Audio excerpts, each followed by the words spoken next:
Вазорати корҳои дохилии Тоҷикистон мегӯяд, ягон мошини дуздӣ ба номи хешони президент сабт нашудааст.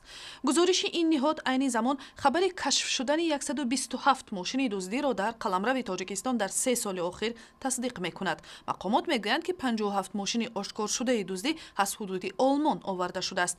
ин посухи расмии мақомоти интизомии Тоҷикистон ба мақолаи нашрияи олмонии Билд аст, ки гуфта буд, бо истифода аз шабакаи GPS 200 мошини дуздиро пайдо карданд, ки аксарашон моли хешовандони президенти Тоҷикистонанд.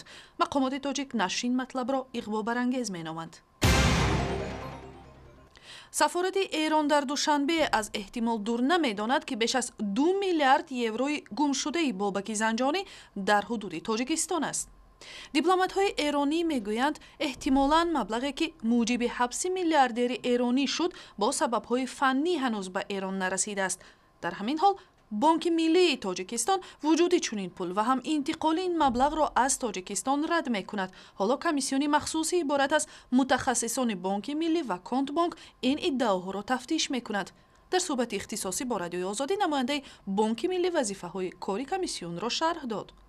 مسئله انتقال مبلغ ها، وارد بودن یا نبودن این مبلغ در جمهوری و انتقال شدن آن از طریق نظام بانکی به ویژه بانک ملی تاجیکستان به جمهوری اسلامی ایران. بابک زنجانی از سرمایه‌گذاران مهم اقتصادی تاجیکستان است که از راه فعالیت شرکت سه ساحه‌ای کانت گروپ تاجیکستان به این کشور بیش از 200 میلیون دلار سرمایه‌گذاری کرده است. پارلمانی تاجیکستان پیشنهاد حکومت را در مورد تا سال 2017 به تأخیر انداختن اجرای قانون بیمه طبی پشتیبانی کرد. حکومت میگوید که فعلا بودجه دولتی توان پوشش خراجات اضافگی سقورته حتمی شهروندان را ندارد.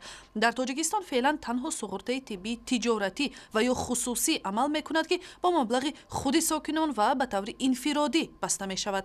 اکثر ساکنان کشور در حالت ضروری تنها با پرداخت پول نقد به خدمات طبی و مواد داروور دسترسی دارند.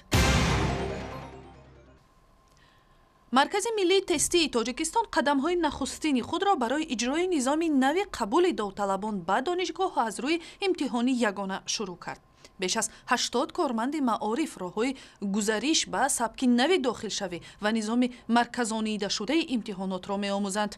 شیوه قبول امتحان یگانه را مسئول مرکز تستی در صحبت با آزادی شرح داد.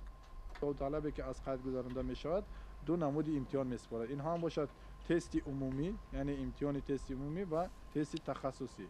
داوطلب پیش از آن که با تست تخصصی یعنی با اون اختصاصی که سپرده است باید از 4 فن تست عمومی سپارد.